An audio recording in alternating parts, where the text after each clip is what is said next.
പരിശുദ്ധ റമളാനിൽ കൂടാൻ നമുക്ക് ഭാഗ്യം ലഭിച്ചു.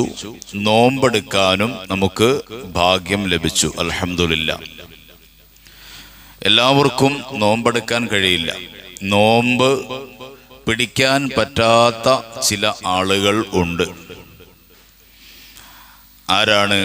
പ്രായാധിക്യം കൊണ്ട് അവർക്ക് നോമ്പെടുക്കാൻ കഴിയുന്നില്ല. നോമ്പെടുത്താൽ ശരീരത്തിന് വല്ലാത്ത തളർച്ചയും ക്ഷീണവും അവർക്ക് ഉണ്ടാകും. നമ്മുടെ വീട്ടുകളിൽ തന്നെ നമ്മൾ നോമ്പ് പിടിക്കുന്നു. നമ്മുടെ ചിലപ്പോ വാപ്പമാര് അവർക്ക് നോമ്പെടുക്കാൻ കഴിയില്ല. ഉമ്മമാർക്ക് ചിലപ്പോൾ നോമ്പെടുക്കാൻ കഴിയില്ല. എന്തുകൊണ്ട്? പ്രായാധിക്യം കൊണ്ട് അവർക്ക് നോമ്പെടുക്കാൻ കഴിയില്ല. അപ്പോൾ പിന്നെ എന്താണ് ചെയ്യേണ്ടത്? നോമ്പ് എല്ലാവർക്കും നിർബന്ധമല്ലേ?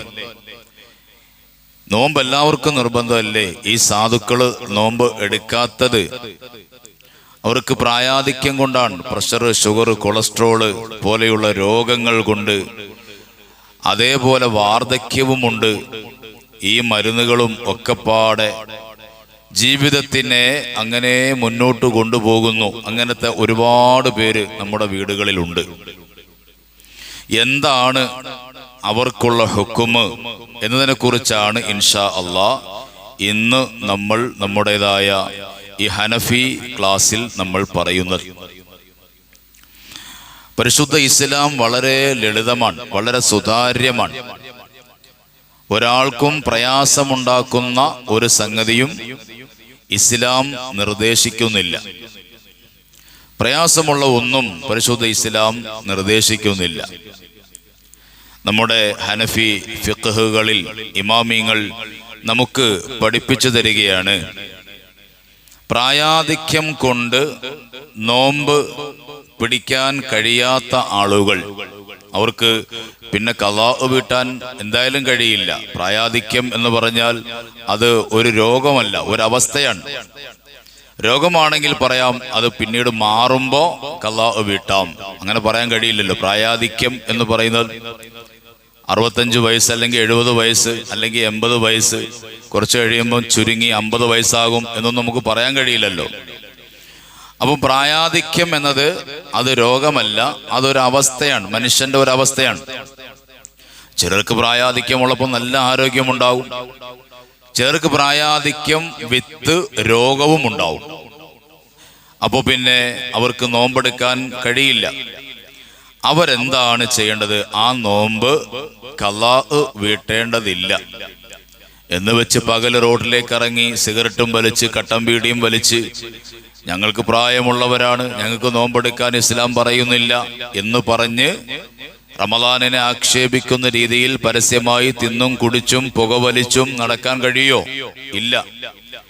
നോമ്പുകാരെ പോലെ അവരും ഒതുങ്ങി ഇംസാക്ക് എന്തായാലും വേണം. അതോടൊപ്പം തന്നെ ആ നോമ്പ് ഖളാ വീട്ടണോ? വേണ്ട. നോമ്പ് ഖളാ വീട്ടേണ്ടതും ഇല്ല. പിന്നെ ഫിദിയ കൊടുക്കണം. ഓരോ നോമ്പിനും, റമളാൻ മാസത്തിലെ 30 നോമ്പിനും എന്തു കൊടുക്കണം? ഫിദിയ കൊടുക്കണം. അതാണ് അവർക്കുള്ള ഹുക്കുമ് എന്ന് പറയുന്നത്. എന്താണ് അവർക്കുള്ള ഫിദിയ? ഹിയ ഇത്ആമു മിസ്കീനിൻ അൻ കുല്ലി യൗമിൻ മിൻ അയ്യാമിൽ ഖളാഇ വജബതൈനി കാമിലതൈനി മിൻ ഔസതി മാ യഅകുലു. ഇതാണ് ഫിദിയ എന്ന് പറയുന്നത്. ഇത്ആമു മിസ്കീനിൻ, ഒരു പാവം മിസ്കീനിനെ ഭക്ഷിപ്പിക്കുക, ഭക്ഷണം കൊടുക്കുക. അൻ കുല്ലി യൗമിൻ, ഓരോ ദിവസത്തെയും നോമ്പിന്. 30 ദിവസത്തെ നോമ്പ് അല്ലെങ്കിൽ 10 ദിവസത്തെ നോമ്പ്, അല്ലെങ്കിൽ റമളാൻ ആദ്യത്തെ 10 ഈ വാപ്പ പിടിച്ചു, പിന്നത്തെ 20 പിടിക്കാൻ കഴിഞ്ഞില്ല. അപ്പൊ ആ 20 ദിവസത്തെ നോമ്പിന് ഫിദിയ കൊടുക്കണം. ഓരോ ദിവസത്തെ നോമ്പിനും ഒരു മിസ്കീനിന്, ഒരു നോമ്പിന് ഒരു മിസ്കീനിന് ഭക്ഷണം കൊടുക്കണം. എത്രത്തോളം കൊടുക്കണം? വജബത്തൈനി കാമിലത്തൈനി, 2 നേരം ഭക്ഷണം കൊടുക്കണം. ഒരു നോമ്പിന് 2 നേരം വയറ് നിറച്ച് ഭക്ഷണം കൊടുക്കണം. ഇതാണ് ഫിദിയ എന്ന് പറയുന്നത്. സാധാരണ ആളുകൾ കഴിക്കുന്ന ആഹാരം, ആ ആഹാരത്തിൽ നിന്ന് 2 നേരം അവർക്ക് ആവശ്യമായത്, ഒരാൾക്കാണ്, ഒരു കുടുംബത്തിനല്ല, ഒരു മിസ്കീനിന്, ആ മിസ്കീനിന് 2 നേരം വയറ് നിറച്ച് കഴിക്കാൻ പറ്റുന്ന ഭക്ഷണം ഭക്ഷിപ്പിക്കണം ഒരു നോമ്പിന്.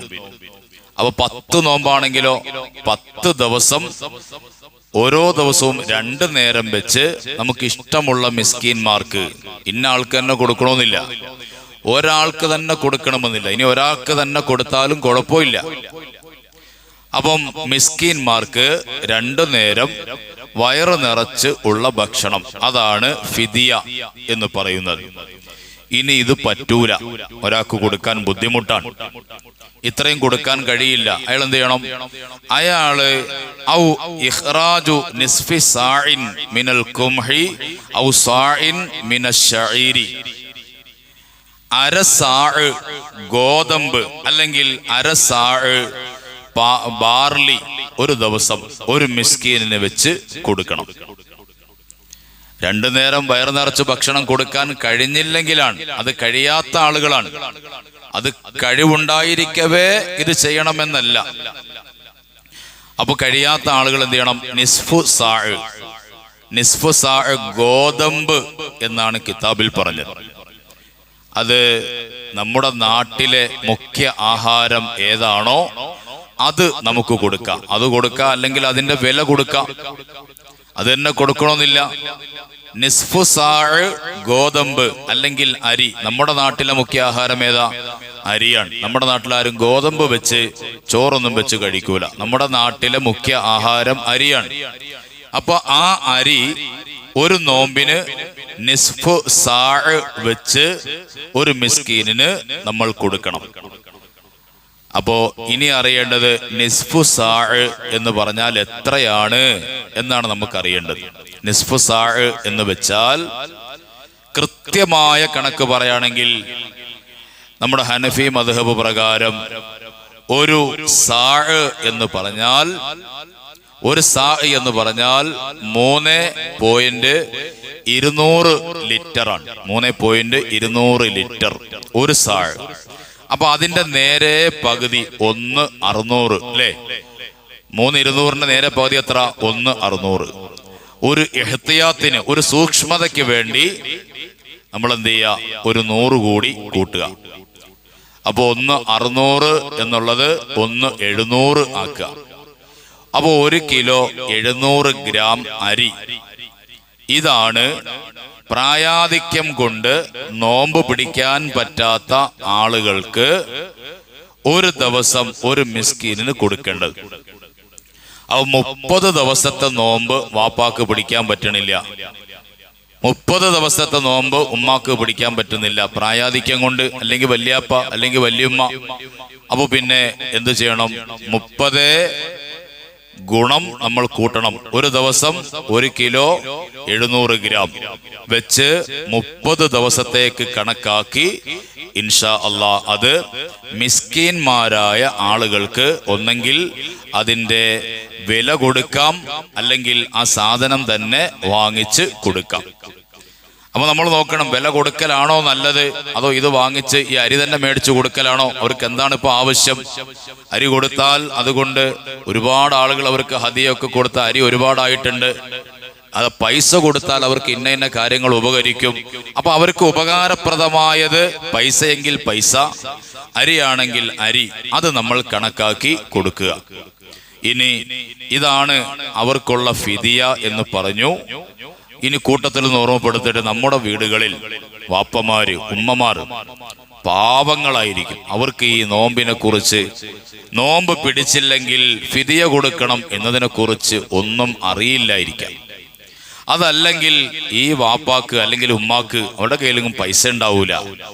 ഇതുപോലെ 2 നേരം വയറ് നിറച്ച് കൊടുക്കാനോ, അല്ലെങ്കിൽ 1 കിലോ 700 ഗ്രാം വെച്ച് അരി വെച്ച് എല്ലാ ദിവസത്തെയും നോമ്പിനു വേണ്ടി ഫിദിയയായി വാങ്ങിച്ചു കൊടുക്കാനോ ഒന്നും ഒരു പക്ഷെ അവരുടെ കയ്യിൽ പണം ഉണ്ടാകണം എന്നില്ല. മക്കൾ അത് മുന്നിട്ടിറങ്ങണം.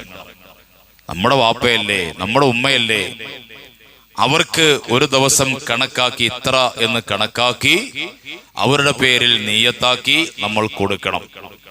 ഒരു പൊരുത്തത്തിന് വേണ്ടി നമുക്ക് അവരോട് പറയാം, വാപ്പ നിങ്ങൾക്ക് എന്തായാലും നോമ്പ് പിടിക്കാൻ പറ്റൂല, അല്ലെ ഉമ്മ നിങ്ങൾക്ക് എന്തായാലും നോമ്പ് പിടിക്കാൻ പറ്റൂല, അപ്പോ നിങ്ങളുടെ ഫിദിയ ഞാൻ കൊടുക്കുകയാണ് കേട്ടോ. ആര് കൊടുത്താലും പ്രതിഫലം കിട്ടും. മൂത്ത മോൻ കൊടുത്താലും, ഇളയ മോൻ കൊടുത്താലും, നടുവത്ത മോൻ കൊടുത്താലും, മോള് കൊടുത്താലും, ആര് കൊടുത്താലും പ്രതിഫലം കിട്ടും. ഇനി ഈ വാപ്പാടെ കയ്യിൽ പൈസ ഉണ്ട്, സ്വന്തമായിട്ട് ഉണ്ടെങ്കിൽ വാപ്പ തന്നെ കൊടുക്കട്ടെ. പക്ഷെ അതിന് വാപ്പായ്ക്ക് അത് പറഞ്ഞു കൊടുത്ത് ബോധ്യപ്പെടുത്തി കൊടുക്കണം. ഉമ്മാക്ക് അതിനെക്കുറിച്ച് അറിയില്ല, അവർക്ക് അതിനെക്കുറിച്ച് പറഞ്ഞ് ബോധ്യപ്പെടുത്തി കൊടുക്കണം. ഇത് വലിയ ഒരു മസ്അലയാണ്. നമ്മുടെ നാട്ടിൽ ഇന്ന് പലരും വിട്ടുപോകുന്ന ഒരു സംഗതിയാണ്. അതുകൊണ്ട് നമ്മൾ നമ്മുടെ മാതാപിതാക്കളോട് സ്നേഹമുള്ളവരാണെങ്കിൽ, നമുക്ക് നമ്മുടെ മാതാപിതാക്കളോട് സ്നേഹം ഉണ്ടെങ്കിൽ തീർച്ചയായും ഈ ഒരു ഹുക്മ് നാം പാലിക്കണം, പാലിച്ചേ പറ്റൂ. തീർച്ചയായും ഇൻഷാ അല്ലാഹ് നമ്മൾ ഈ ഒരു മസ്അല നന്നായി പഠിച്ചു വെക്കുക, അറിവില്ലാത്തവരിലേക്ക് ഇത് പറഞ്ഞു കൊടുക്കുക. അല്ലാഹു സുബ്ഹാനഹു വ തആല നമുക്കും നമ്മുടെ മാതാപിതാക്കൾക്കും നമ്മുടെ കുടുംബത്തിനും ഈ വിശുദ്ധ റമദാനിന്റെ എല്ലാവിധ അനുഗ്രഹങ്ങളും അല്ലാഹു തആല ചൊരിഞ്ഞു നൽകി അനുഗ്രഹിക്കുമാറാകട്ടെ. ആമീൻ. വസ്സലാമു അലൈക്കും വറഹ്മത്തുള്ളാഹി വബറകാതുഹു.